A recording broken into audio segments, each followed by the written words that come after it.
OPEC production runs, helping to drive down the price of oil from $20.50 a barrel in the opening days of 1990 to a mere $13.60 a barrel by summer. You have to understand the difference. We didn't come over on the Nina, the Pinta, and the whatchamacallit. We didn't land on Plymouth Rock.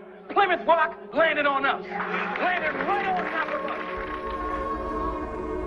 Where's the outcry? Why? You can get all the film and the footage of all the carnage in Los Angeles, but you can show me no footage of any damage in Iraq.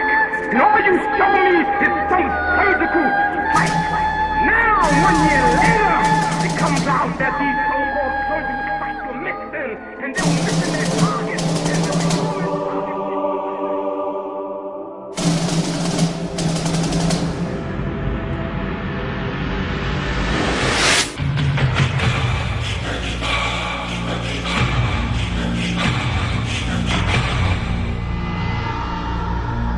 Money, the root of all evil, some say. However, one thing is for sure. Money has a contaminating control over our lives. It is sought after, fought over, prayed over. Never has one word meant so much to so many people. Money reaches deep into our lives, and it stands as an inescapable reality of the modern Western civilized illusion.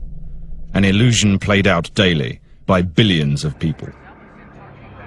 The illusion that a simple piece of paper has value. Money has sculptured our very lives and has been the instrument by which the greedy and ungodly have manipulated, controlled, and exploited. You buy and sell money the same way as you buy and sell apples and oranges. We never see it, we never touch it. It's all numbers on a screen. Around the clock, around the planet, money is on the move. Just a cyber-charged electronic pulse. Money throughout history has had no hard and fast definition. Rock, salt, gold, it is even edible. With the introduction of money, local transactions were opened up to a global audience. Since those early days, money has been the secret weapon that fueled revolutions, and it has shaped and molded the planet that we live on. In its most basic form, money represents raw power.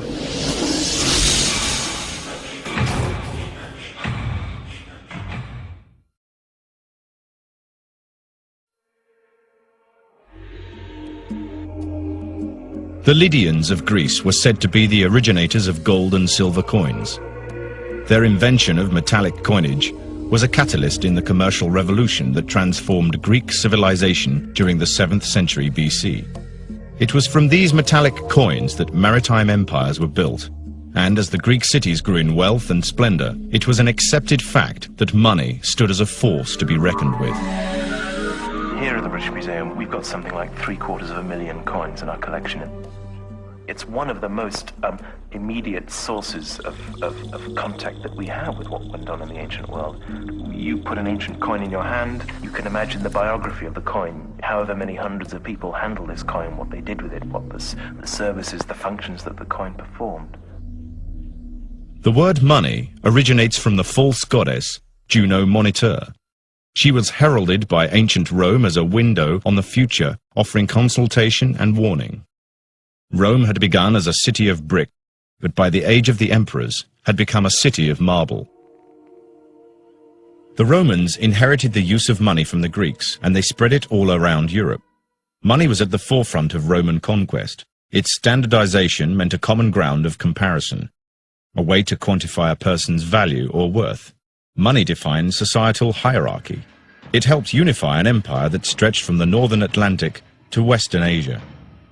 When Caesar was brutally murdered on the 15th of March, 44 BC, an obituary coin forged with the faces of his slayers, Brutus and Cassius, was pressed.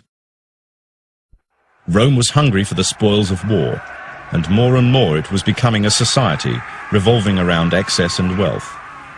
The word crass, originating from Marcus Crassus, one of the richest and most unscrupulous Romans of his day. Rome, once a nation filled with enviable virtue and beautiful rhetoric, now had become indulgent and lazy.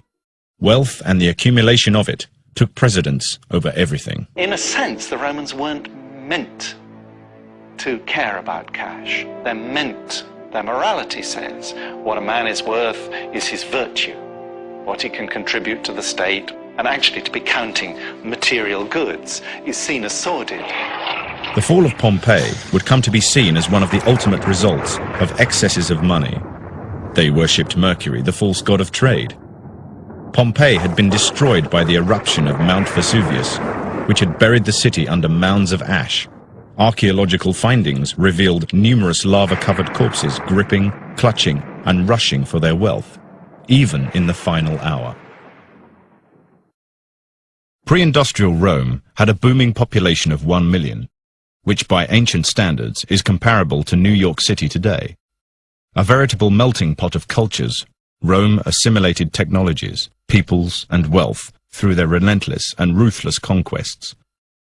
The term citizen of Pax Romana was one of the noblest utterances of the day, a model copied by Pax Americana. In ancient Rome, e pluribus unum meant exactly the same thing it means to us. They built a society where they took from many different races and creeds and nationalities, and everybody who came into their world, which was a pretty big world, became a Roman. By the 4th century, Rome was a broken city, sacked and burnt by the Goths. The drive that had made them great had vanished.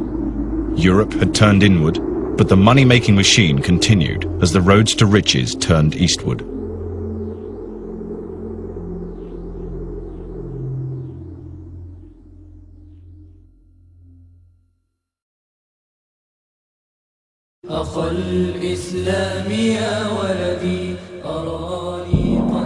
Four centuries after the fall of Rome, a new power arose from the Arabian deserts. The soldiers of the seal of Prophet Muhammad came with the message of Islam. Islam, unlike any other religion, not only came embodied with the classical tenets associated with religion, but also had bound in the noble Quran the manner of economics and trade.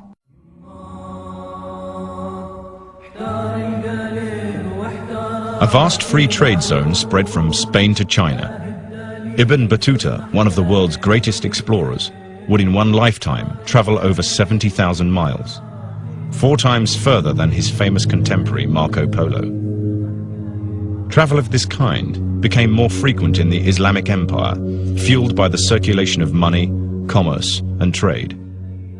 The new international currency of this splendid empire was the Islamic gold and silver dinar. The money that Ibn Battuta took with him from Spain was recognized in Africa, India, and far-reaching China. Today, a media and political veil has been drawn between Islam and the Western world, obscuring much of the beautiful and colorful history.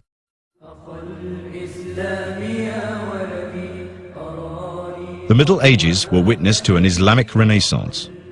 Kingdoms celebrated their cosmopolitan cities, palaces of outstanding grace and grandeur embellished with stunning decoration. Trade was dictated on religious grounds, courts of business law were highly developed, derived from the noble Quran, and it is on these principles that fairness and clean trade were born. Greed and hoarding were globally despised, and a beautiful balance was established between financial and religious prosperity. Charity in the form of zakat, alms giving to the poor, allowed a nation to sustain everyone at a high standard of living. The gross class divisions between rich and poor were non-existent in this era.